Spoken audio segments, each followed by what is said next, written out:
Hey guys, it's Dr. Tamika Works on all social media platforms. I am the founder of Connection Works and the Project We Are Free Foundation.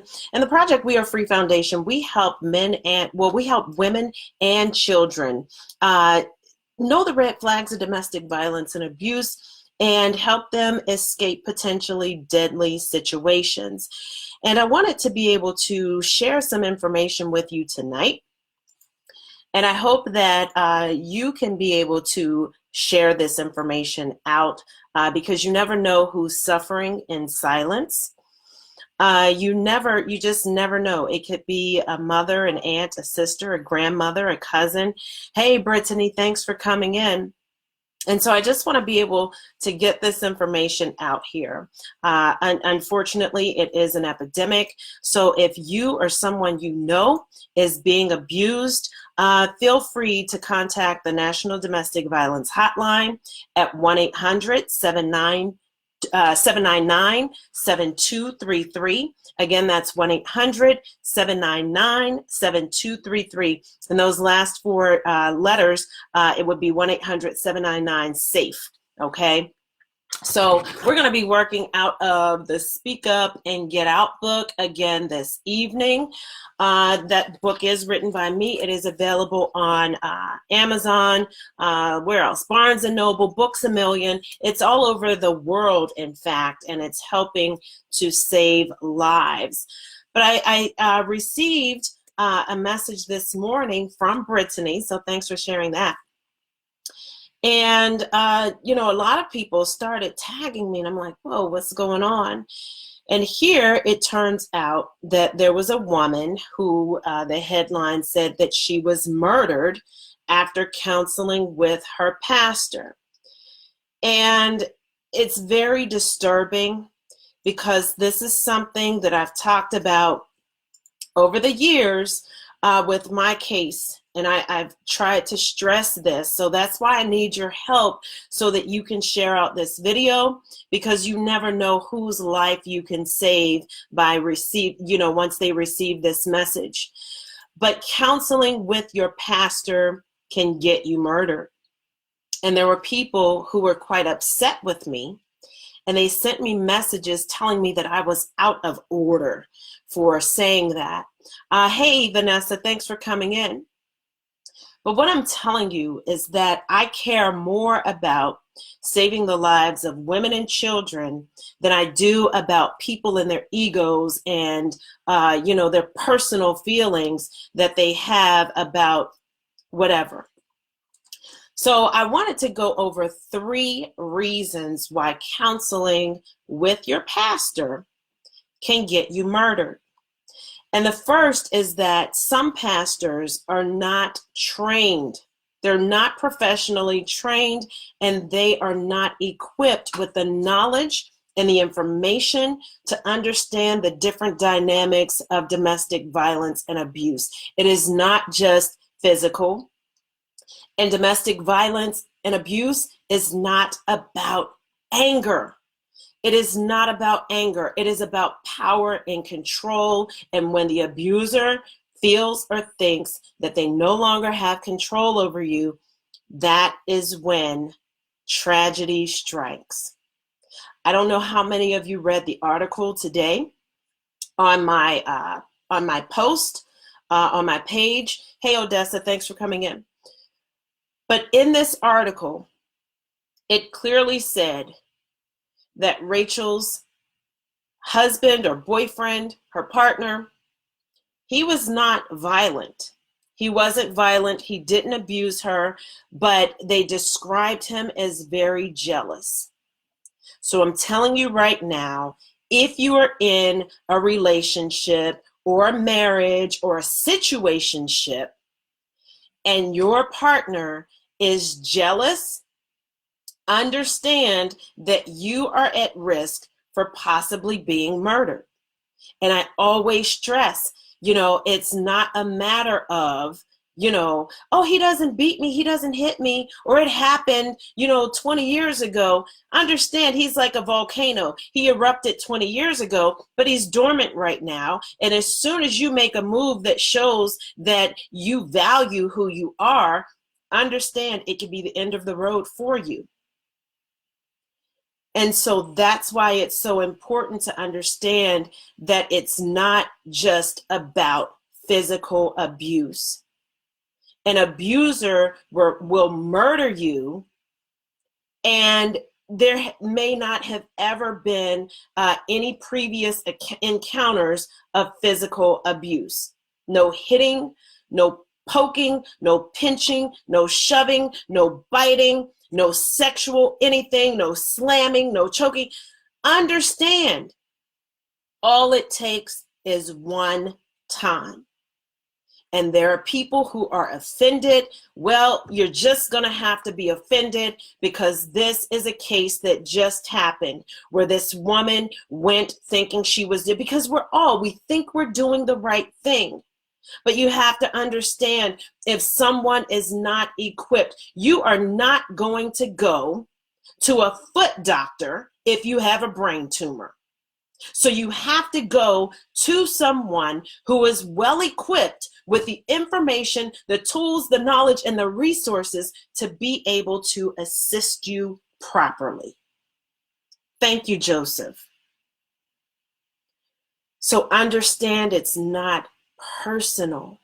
It's not personal towards the pastor. The pastor is good in delivering sermons, good at coming to the hospital and praying over families or whatever, the duties are for that particular pastor. We're not saying that they're not a good person. We're not saying that, they're a bad person or anything like that. But it gets back to, we have to know how to stay in our own lane and let the professionals take care of it. So number 2, drop a 2 in the comment section if you are ready for number 2. Number 2 of why counseling with your pastor can get you murdered.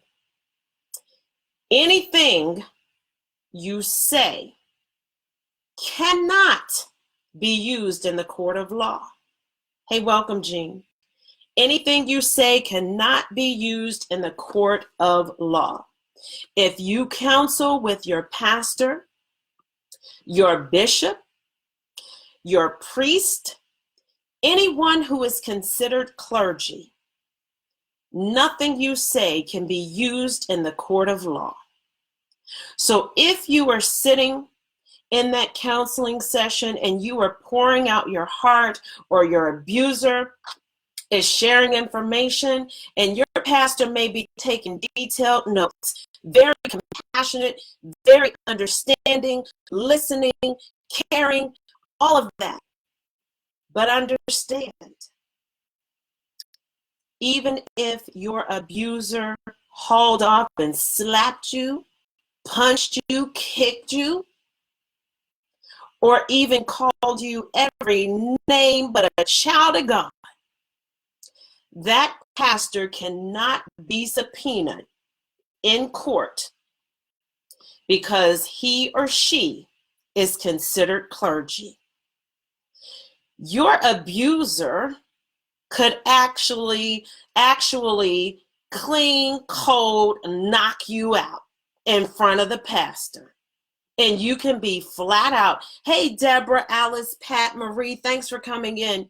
You can be knocked out cold on the floor. The pastor can call 911. The ambulance can come. The police can come. But guess what won't happen? They may take a report from the pastor or the bishop or the priest. But guess what? When it comes time to go to court, if you last that long, if your abuser doesn't murder you before then, but understand, by the time you get to court, that document, those police reports will be inadmissible. Even if you secretly record the session with you and the pastor and your abuser, that recording will not be admissible in court because it was during a session with clergy. So please, please, please keep this in mind. Tell your mother, tell your sister, tell your aunt, your niece, your grandmother, your TT, because even TT could be going through a domestic violence situation. She's the strong, funny aunt. Everybody loves her. You would never think that it could happen to her, but understand it can happen to TT too. It could be your BFF. It could be your bestie, because I've seen situations where women would say, she was the strongest out of all of us. We never saw it coming because we didn't think, Allie, oh my gosh, hey, Allie. So, they would think that, it would never happen to her. Hey, we'd have girls' night out, but then, once she met him, guess what? She stopped coming out with us so much. Well, we didn't think much of it. We thought she was just in love and, she was starting to build a life and a family. But then we really noticed, she wasn't her same bubbly self, but we just figured it's just the changes of life. You get married and life moves fast. Thank you so much. I appreciate it. Life moves fast. But they missed the signs. And in each one of these women said, when I look in hindsight, I wish I would have known the signs. I wish I would have known the signs, because then maybe we could have saved her. But unfortunately, it was too late. And that's why I make sure every single day in some point in my life, I am letting someone know this and these are the red flags of domestic violence and abuse. These are the different ways that you can escape with your life. You do not have to leave that marriage, that relationship, that situationship. You do not have to leave in a body bag. You just don't. You don't. And I'm going to tell you, number 3, let's get to number 3. Put a 3 in the comment section. Hey, Mrs. Jill, put a number 3 in the comment section if you are ready for number 3. Because I tell you what, every Sunday I do a happy Sunday. But today it just wasn't a happy Sunday when I saw that this pastor had given bad advice. It was like writing a death sentence for this woman, a death warrant for this woman. And so number 3, some pastors are abusive. Now I know I'll probably ruffle some feathers, but it's the truth. It is the truth. Some pastors are abusive. Let's see here. You're doing a great job. Oh, I miss you guys too. Okay, yes. Okay. Yes, we will connect. We will connect. Yes, yes, yes. Okay. All right. So, thank you, Deborah. Thank you, Deborah. So some pastors are abusive, and they will only tell you what will benefit them. Okay? They'll only tell you what's going to benefit them. And the reason why is because not only are some of them abusive, but some of them are very, very predatory and manipulative. It's just a fact of life. And I'm going to go one little deeper dive. Some of them, the reason why the first lady is wearing that big old hat cocked to the side and the big old sunglasses in church and the makeup covering it up is because he peeled her wig back the night before. Understand that. It happens. You want to know how I know it happens? Because at one point when I was at the shelter, one of the first ladies came in there. And I was floored. I was floored. So you have to understand that some of them see you as one of their streams of income. I told you I was going to ruffle some feathers because those numbers just dipped. But hey, the truth is the truth. The truth is the truth. There can be different perspectives, but the truth is the truth.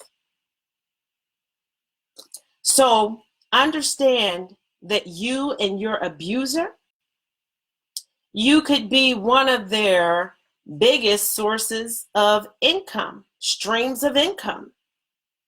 You may be considered their trophy couple, because ours told us, you all really need to get it together. I see potential in this relationship. You don't, hey, Marquita, hey, girl, thanks for coming in.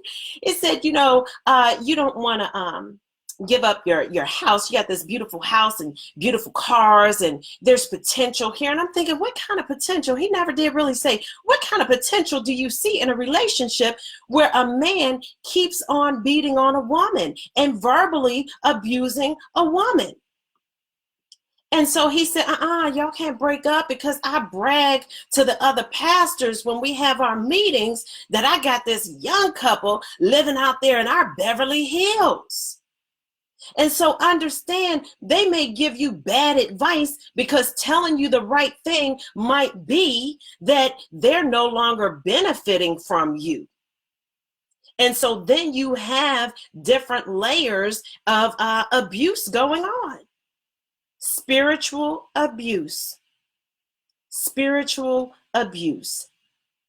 And so therefore you end up further abused, because I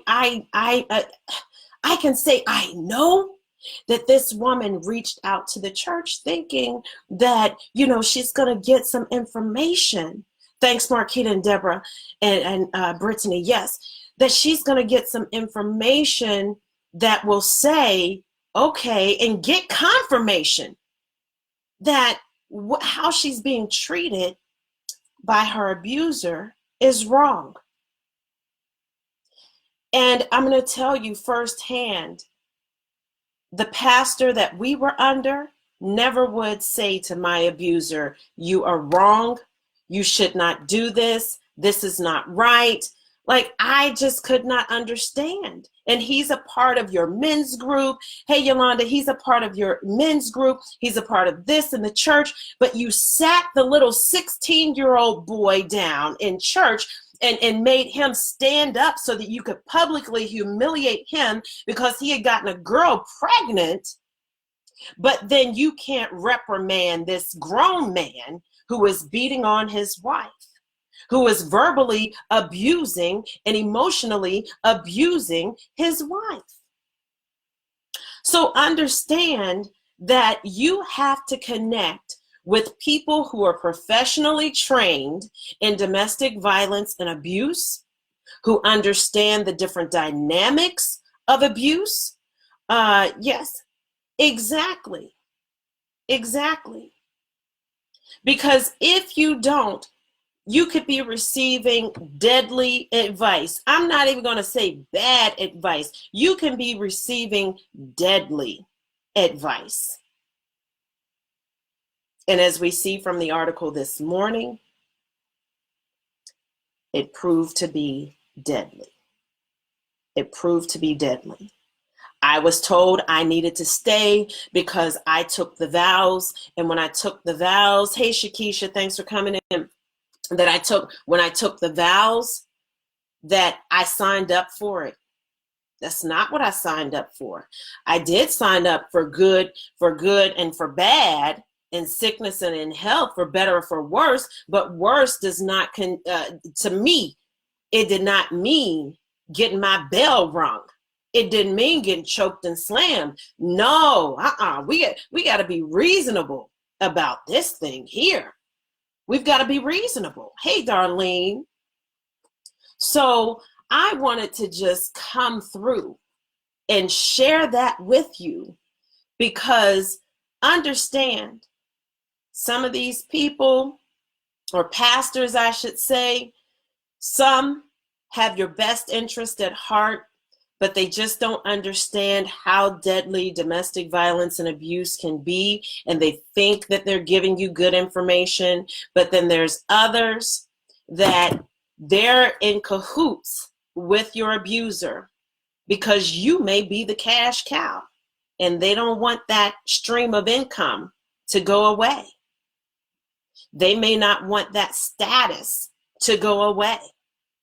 And so they want you to stay and just take it. And one of the things that really devastated me, and I'll share this with you, is he sat right here and told me, said, and the he, meaning the pastor that we had at the time, he said, you know, him, he can move on. He said, you all don't want to get a divorce. I can leave him and still stay in the church. You know what? At least they invited you to stay. They told me that I needed to leave after I would not stay and take the mess, or just agree. Okay, they told me to go on ahead and find a church that praises Jesus. That's what I was told. Oh, just go on somewhere and find a church that praises Jesus. Hey, Selena, Tracy, thanks for coming in. So here's what happened. He said he can go and get remarried and find somebody else and even have a whole nother family, and he'll be fine. He said, but you, on the other hand, yes, Shakisha, that's what happened with me. He said, but you, on the other hand, you're old. You're a woman. You are considered old. So you'll just be alone for the rest of your life because nobody's going to want you. And that's one of the things that my abuser would tell me. You're old, you're ugly, nobody's going to want you. And I'm like, well, I'm not old. I'm still, I wasn't even 35. I'm like, what, huh? I'm old? And I'm thinking, I thought I looked pretty okay. And I'm thinking, okay, well, if I was ugly, what you with me for? So all of these things are going through my mind. But the pastor never once told him, keep your hands to yourself. Don't call her a B. None of that. None of that. None of that was said. Yes, Shakisha. Oh, I'm trying to get this. Yeah, none of that was said. Okay? So I just wanted to come through. Yes, the devil is a liar. Okay? But I just wanted to come through and share that with you all, because on so many different occasions, I hear of couples saying, I went, to counsel with my pastor, and he's telling me to stay and work it out. I stayed because of vows. And right, it's unacceptable. It's unacceptable, Darlene. It just really is. It's unacceptable. And I was floored because I thought I was going to get support from the church. We were tithing, we were, active, participating, not just seat warmers, not just seat fillers. And so I thought for sure they would see it for what it really was. But the interesting part is the one time the pastor came with his wife, and he went, where my abuser was. And so the pastor's wife was here with me, and she goes, you know what? And my one girlfriend did come, and she came, and she goes, well, there's, here you go. Here it is. Here it is, Evangelist. There we go. You see, Speak Up and Get Out. It's available on Amazon, Barnes and Noble, Books A Million. It's actually available worldwide. It was a bestseller in 7 different countries. Right, I was supposed to get support, but let me tell you all what happened. I'm gonna give you a little taste of a little bit of story time here. So here's what happened. The pastor's wife, she saw the prints around my neck and all of that. And then she goes, oh no, this is unacceptable. And she said, well, I noticed in church, he's a real mama's boy, and he can't do anything without his mother. And his mom and dad are always hovering over you guys, and they just need to let you all be adults. And I'm thinking, finally, somebody who gets it, right? So I'm thinking, okay, she's on board. She gets it. She sees it.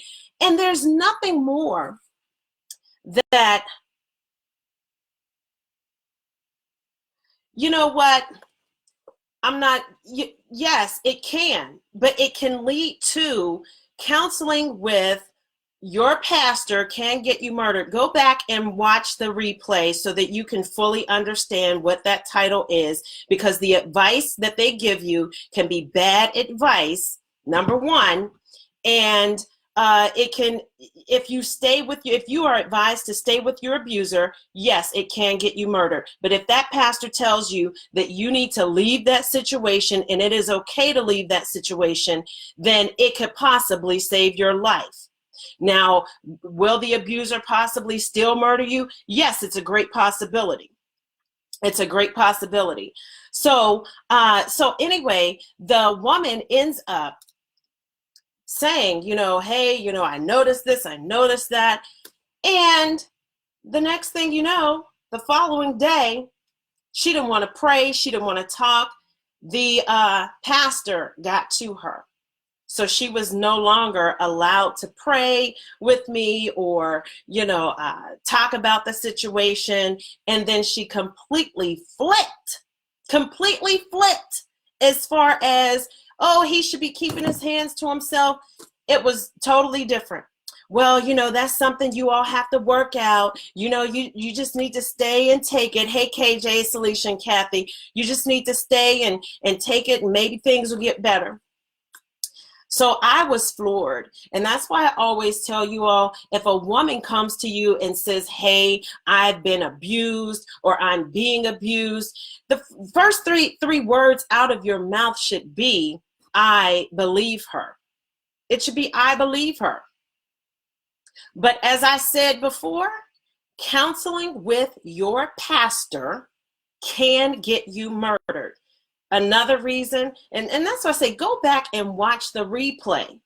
And the reason why is because anything that you use or say in that counseling session is not admissible in court. It can't be used in court. But if you counsel with a professional licensed therapist, those counseling notes, those therapist notes can be used in court. They can be subpoenaed, the records can be subpoenaed, and those records can be admissible in court. And some pastors are just not trained. They're just not trained.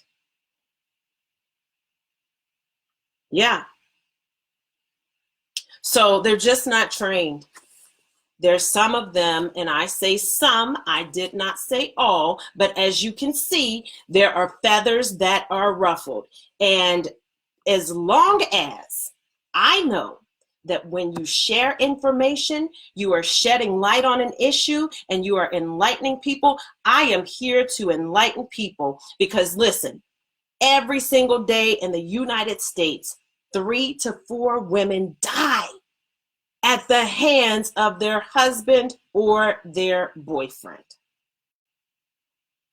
So you cannot tell me that it's not an epidemic. It is an epidemic.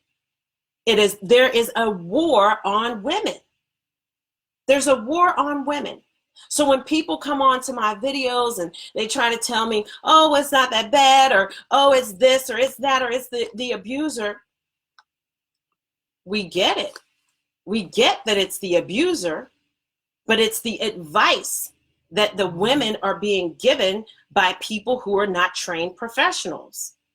Family and friends, yes, they may love you, they may care about you, they may have your best interest at heart, but as I said earlier, if you have broken your foot, you're not going to go to a brain surgeon for the brain surgeon to fix your foot. You've got to go to people who are well equipped with the knowledge and the tools and the resources to be able to best serve you and help you protect you. Yes. Right. As you could see, Yolanda, it becomes a defensive situation. And as I said earlier, we're not saying that pastors are bad because they're giving out incorrect information. That's not it. We're not saying that the pastors are not bad. The pastors, yeah, they're some bad preachers, you know? They can really bring the word, okay? When we talk about spitting fire bad, but they can give out deadly information by saying, because listen, to say that oh no, it's not the pastor that's getting them killed, it's the abuser. Understand how many people revere their pastors. There are so many people who revere their pastors. So when you look at it from a leadership standpoint, this is a person, or these are women who are going to pastors looking for sound information. They're looking for guidance. They're looking for direction. So if they are told, hey, you need to get with the local domestic violence women's shelter or contact the National Domestic Violence Hotline. I'm not sure about what to do in this situation, but you need to connect with people who do have the resources and information to help you. That would be a lot more helpful than saying, stay. Because staying in a dangerous, lethal, toxic situation is not good. It's just really not good. And as we see, when you stay long enough, it leads to murder. It leads to death. It leads to death. It leads to death. It leads to death. Because the advice that someone can give you, based on the advice that someone gives you, can lead to murder.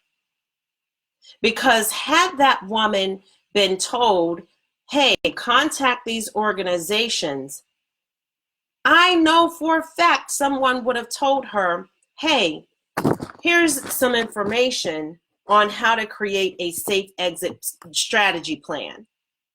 Because they don't flat out tell you, hey, you need to leave, because every woman knows within her heart of heart that she needs to leave. But she just needs that confirmation that somebody believes her. She needs that confirmation and validation that what she's going through is actually real, and that she has support from someone else other than the superficial support that she was getting from her abuser, because it really wasn't support. It was just him trying to throw her off of her, knock her off of her square so that she would be dependent on him.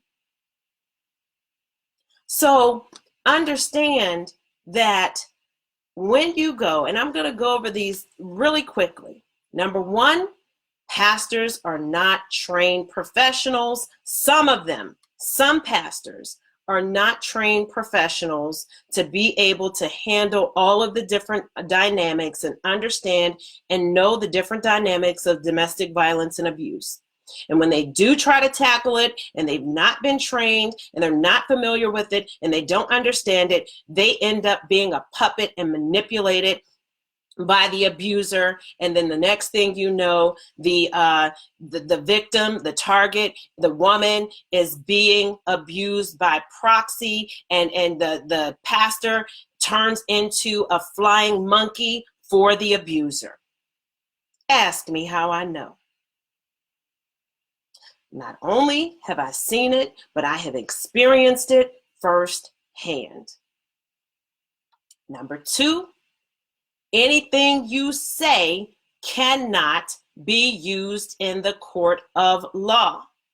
So if you need evidence within your case, or you need confirmation or documentation to say, hey, all of these things have been going on, this is why I need a restraining order, this is why we need to take these different precautionary measures, your pastor, priest, or bishop or clergy cannot provide that documentation, even if they took rigorous notes during your session, because it is not admissible in court. It cannot be, those documents cannot be subpoenaed, and it cannot be used in court. Yes. I mean, what do you mean by flying monkey? Okay. So flying monkeys are people that abusers will manipulate into, and they'll manipulate them into further abusing their target, the victim. So a flying monkey may think that they're coming to the victim to say, well, he really meant well, he didn't mean to do it, but they don't know they're being manipulated. So they're thinking that they're doing a good deed. But really what it is, it's abuse by proxy. Then you have the flip side, the flying monkeys. They know the abuser. Yeah, I knew what you meant. They know the abuser is abusive. They know the abuser will turn on them. So sometimes they side with the abuser so that they don't, get the abuse that they see you receiving as the victim.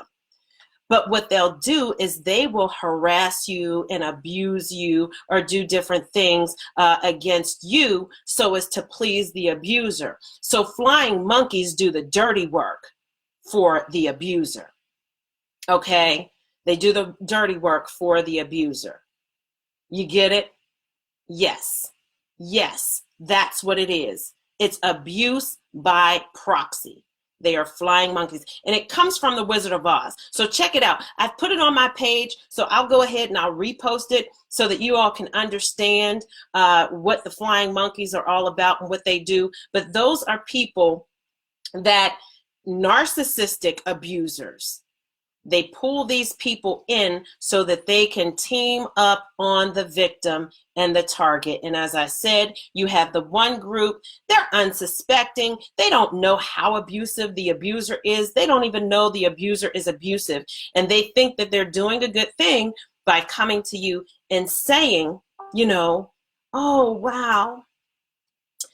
You should really give them another chance, or, oh, that's your this relative, or that's your husband. So therefore, you all need to work it out. But they don't understand everything that's been happening behind closed doors.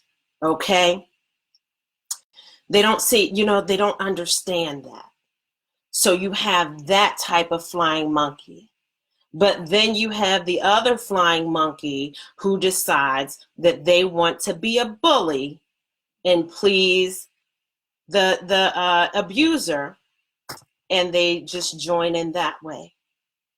Okay? So then number three, some pastors are abusive, they are predators, they are manipulative, and they are not going to tell you that you need to leave the abuser, because guess what? You could be affecting their streams of income with your tithes. Because if you're a big tither, guess who's not going to want you to leave? Because when you leave, guess what's going? That mucho dinero is going out the door with you. Okay? So understand that those are also components. And as I said earlier, I'll probably ruffle some feathers.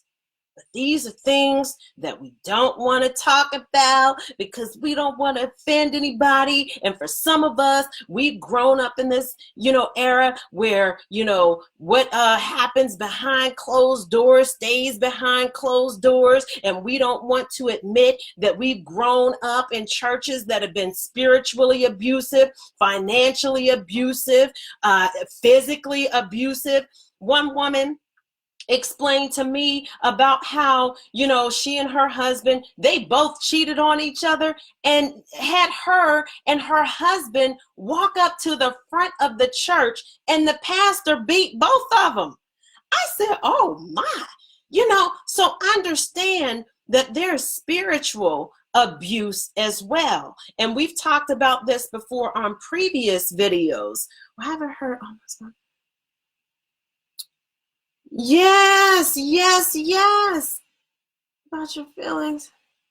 Yes, that's what they told me. The pastor said, well, you took these vows and you took those vows, so you knew what you were signing up for. When I said, do you hear him? Like one day I held the phone up because my abuser was just on this verbal rant. So I held the phone up so that the pastor could hear. I said, did you just hear him call me a B? Did you hear? He said, yeah, I hear him. I heard him. But he never once said, hey man, you can't be talking to her like that. Hey man, you shouldn't say that, or you shouldn't do that. Hey man, why don't you get into counseling to see a therapist? It was almost like he himself was afraid of my abuser. And he would say, yeah, I know how he is. So why would you tell me to stay? Why would you tell me to just stay and take it? All because of material things? So you can brag? Nah, you won't do it on my time and dime. Nah, Gotta get going. Gotta get going. But that's what I was telling you all earlier in the post, in the comment section. Someone was asking me if I was still there. Oh no, I was done. See, one thing about me, when I'm done, I'm done. I'm done. I go. When I'm done, I'm done. I don't care how much you cry. You can be snotting and snorting and coughing and falling out on the floor, begging, crawling on your knees, scraping your knees. Don't do all of that, because it's done. I'm done. That's a wrap. As they say, that's a wrap. I'm done. See, once I'm done, I'm done. See, once you do me dirty, I'm good. I'm good on you, because you show me. See, I don't let the same snake bite me twice. And once you do me dirty, I'm not going to let you come back and do me even dirtier. It's a wrap. It's a wrap. So no, I never stepped foot back in that church. Didn't do it, because it was a very abusive and toxic environment, because you didn't do anything to even help me help me. Did you catch that? Because sometimes we just need the confirmation. Right.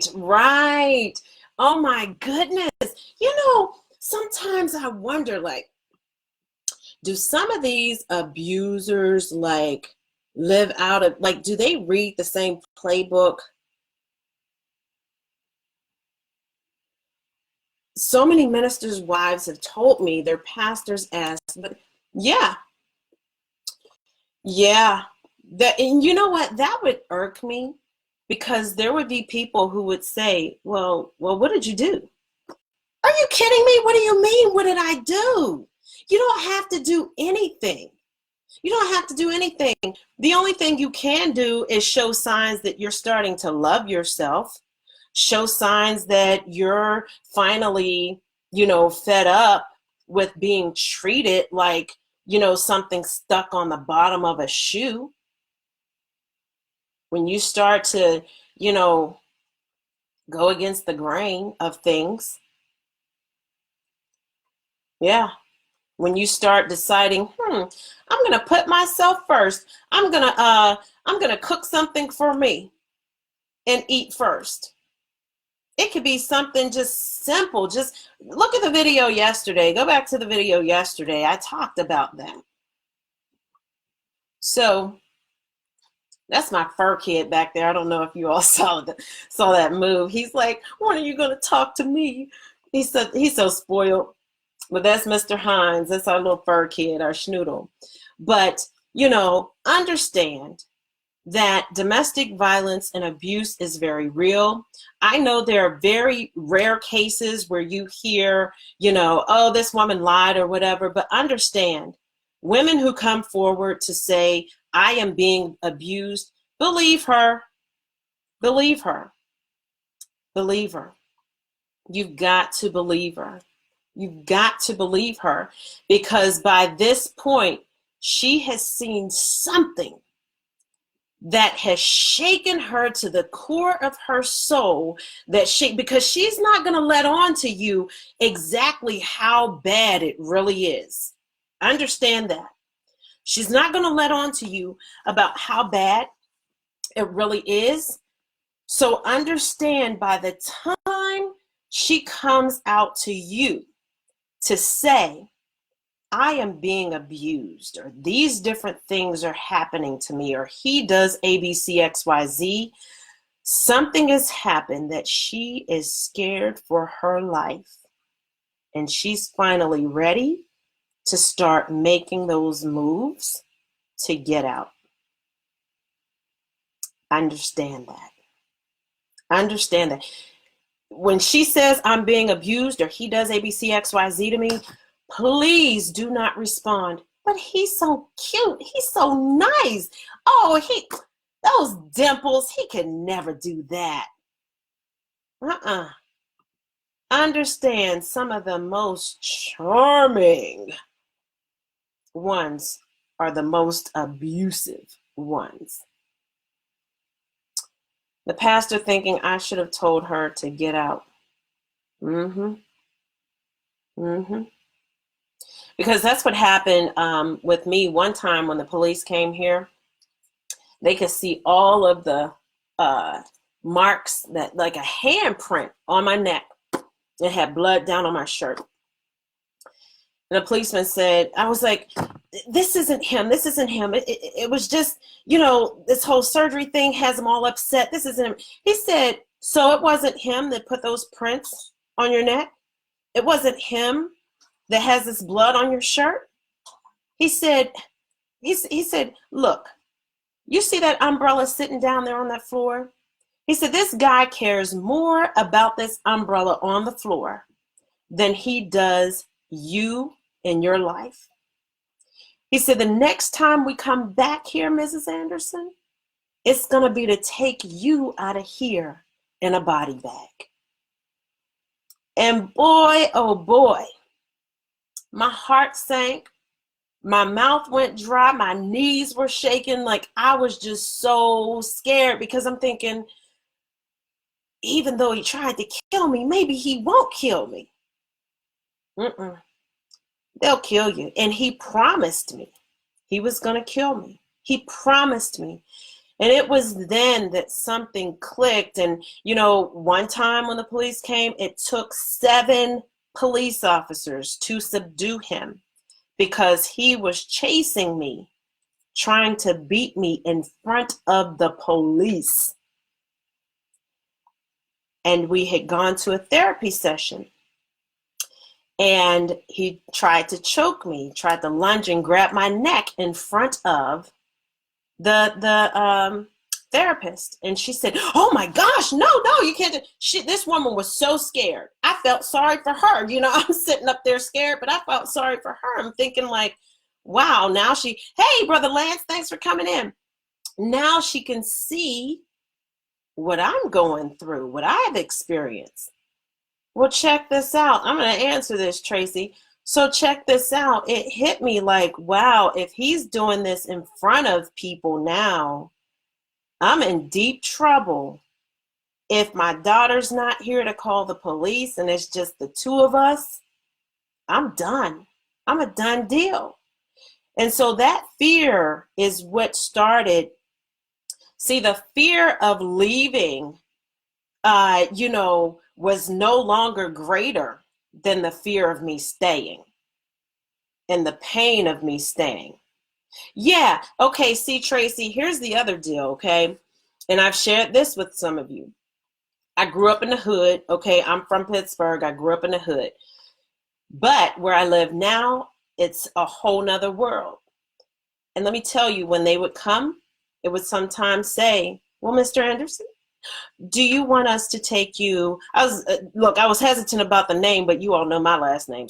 But anyway, do you want us to take you to the hotel or to your parents' home?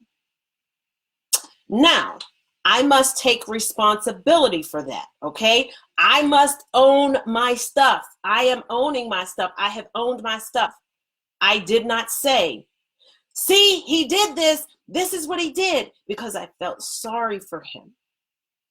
So I did not say it. So they couldn't just say, okay, because see, my state is not the type of state where once the police are called, they just haul everybody off, or they haul the abuser off to jail. It's not like that. So because I did not speak up, hence, let me see if I can get it here.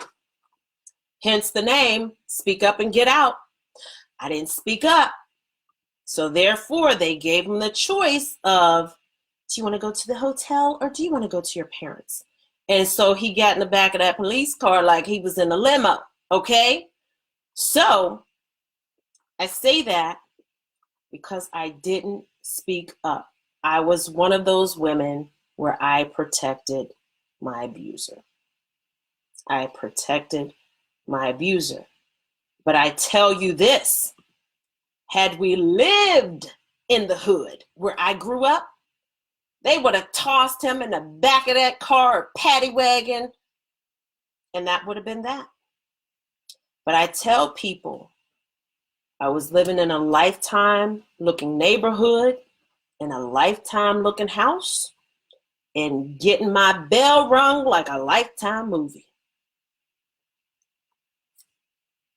But for the grace of God, I'm still here. And that's why when I was on that floor out cold, when I was strangled, I said, God, if you get me through this, I promise I will tell my story to save other women's lives. I will tell my story so that these women will understand that it is okay to leave, and staying will do your children or your child more harm than good. It will do them more harm than good. And so I'm trying before. Yeah, I remember that. I remember you sharing that, Cheryl. Yeah, yeah. Oh, yeah. Here's the other deal. Yes, Cheryl. Uh, you know, he had me pinned down. I still have trouble today, but he had me pinned down, sitting on me, and I couldn't breathe. And I was fighting, trying to get up, and I couldn't even move because we're talking a 400-pound dude, okay? Couldn't even move. And I turned, trying to bite his wrists, try to just like, I don't know if you all have ever felt the life leaving your body, but it's not a fun thing. It's a very scary experience. And he told them, well, see, she bit me. And I said, well, if you look at the angle, you'll see that there's no way that I could have done that from that angle had he not had me pinned down.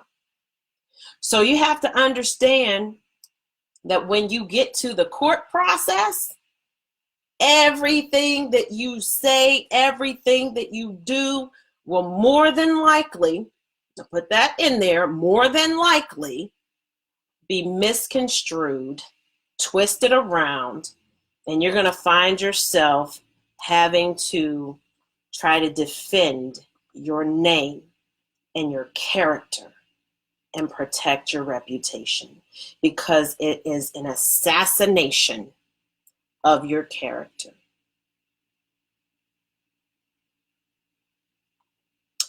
It is a painful thing to go through.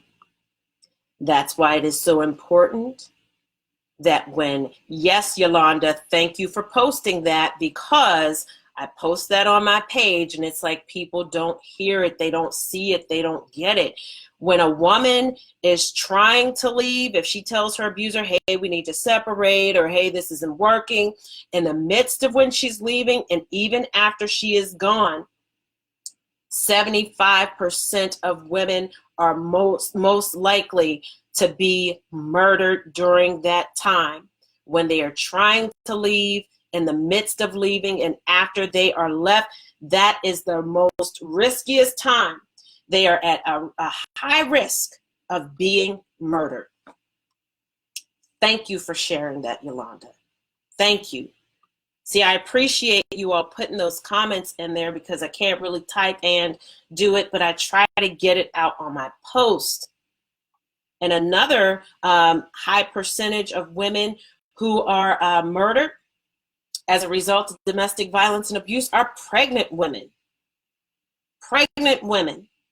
You see all, it's almost a thing where you see these cases and it's like, oh, she just found out she was pregnant. Oh, she's 6 months pregnant, 8 months pregnant. She disappeared. Yes, a safe exit strategy plan is a must. The first person that comes to mind is that boyfriend, that fiance, or that husband. Because 9 times out of 10, he doesn't want that child for whatever reason. Some of them have said they didn't want to pay child support. They didn't want a boy. They didn't want another child. It may have been a side baby, all these different reasons. She ends up murdered. So women who are pregnant are at a high risk. Hey, Debbie, at a high risk of being murdered. So that's why I stress it is so very important to believe a woman, get her connected with professionals, the National Domestic Violence Hotline, 1-800-799-SAFE.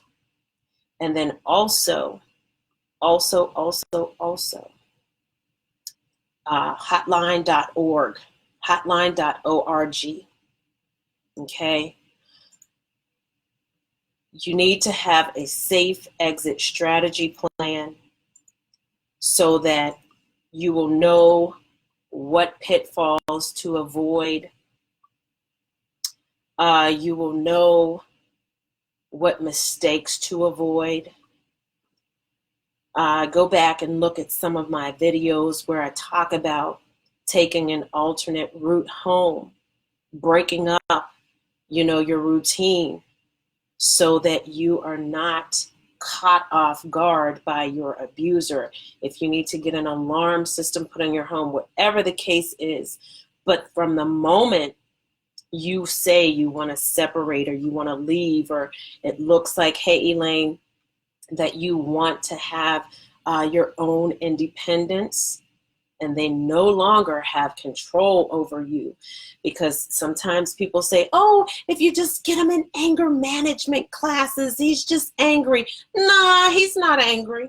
That may be a byproduct of it, but it's about power and control.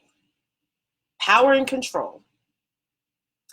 And nobody loses their mind more than an abuser who has lost control over your mind.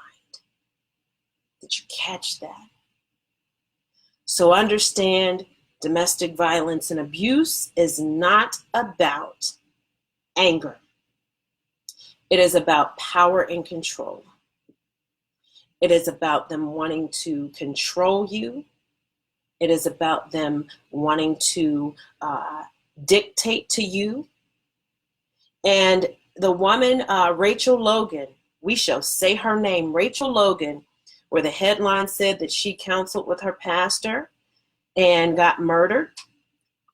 I think it was like 3 weeks later, but however, it did happen, okay? But listen, understand.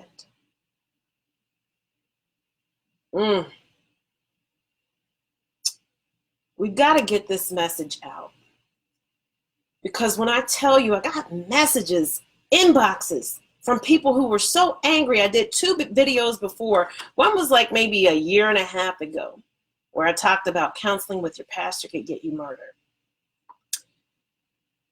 And they sent these really, they're coming from godly people, but the tone of the message, upset because I said counseling with your pastor can get you murdered.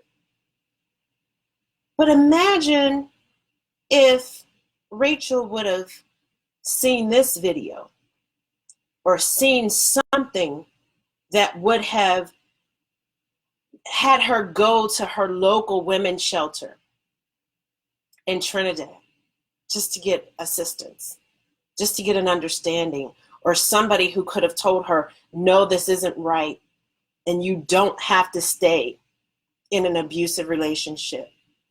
Her decision could have been different. And we know that shoulda, woulda, coulda doesn't change anything. But what if it could change something for someone tonight, for someone tomorrow? What if somebody sees this video? Or what if someone has a conversation with you and you don't even know they're being abused? Or what if you have a conversation with someone who knows someone who's being abused? We could possibly save a life or two or three, because we know that abusers will oftentimes murder the children first. They'll murder the children first and then murder their victim, their wife, their girlfriend, their fiance, so that she can witness the death of her children and feel the pain that the abuser says she inflicted upon him when she left him, when she humiliated him by calling the police, when she humiliated him when family and friends and church members and neighbors and co-workers all found out just how abusive he was. So we've got work to do. How many of it? Raise your hand in the comment section or drop your favorite emoji just to let me know you're going to lock arms with me so that we can do some work to save some lives. That's why we work so hard with Project We Are Free, because we are working to get this building done, so that we can have an empowerment center for women to come and live, not come for 30 days or 60 days, and then they have to go, or 45 days, and then they have to go. We're going to get them back whole again and then release them, because it's Project We Are Free. Release them from that bird cage that they've been locked in. And that's why I say, just because someone has, yes, thank you, KJ, thank you, Yolanda. Yes, just because someone has built a prison for you, thank you, Brittany, Danielle. Yes, we are going to lock hands and lock arms, because we have work to do, guys. We can't keep losing our sisters to this. And when I say my sisters, it doesn't matter what your race is. It doesn't matter your socioeconomic status. It doesn't matter your educational level. It doesn't matter where you come from. We've got work to do. We've got lives to save. This is an epidemic. It's an epidemic. Too many women are living in fear. And I say to my audiences, when I travel to speak, I say, just because someone has built a prison for you does not mean you have to live in it or stay in it. You better hit them with the Miss Seeley. Everything you've done to me done already been done to you. But you don't have to live in that prison. You don't have to stay. I'm going to tell you right now, it is a lie from the pits of hell if your abuser has told you that you cannot live or survive without them. Understand that. Please understand that. There are people who love you. There are people who want to see you live a life free from abuse. There are people who will assist you, who will come into your life, who will have the resources, the tools, and the knowledge so that you can live life on your own terms. Now, I'm not saying that when you escape, it's going to be peaches and cream. As a matter of fact, when you escape and you leave, roll your sleeves up, because it's going to be some work. It's going to be hard, but you can tough it out. It's not going to be easy. It's going to be very, very painful.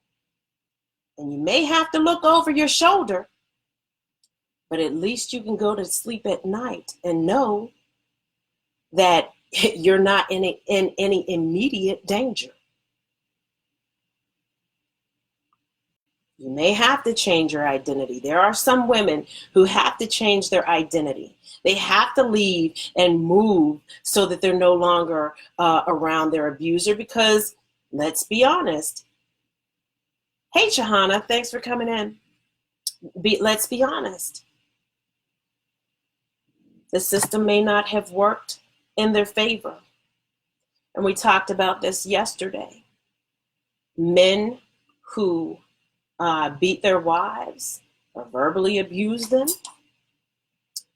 let me tell you, sometimes they get less time in prison or jail than someone who has stolen a slice of pizza for a couple of bucks. And so, and we also have to think about our sisters too, who have been abused. And we're going to talk about this on one of the upcoming videos. But there's been several thousands, we'll say, not several, thousands of women who have been abused for years and years. And they were just taking it, and they finally got fed up. And they murdered in self-defense their abuser. But some are sitting on death row. Some have gotten 30 years in prison, 15 years in prison. Guess what? Project We Are Free, we will be on it to help begin to free some of these women. Because let me tell you, if you stay long enough, somebody, depending on the type of woman you are, one of you are going to end up dead.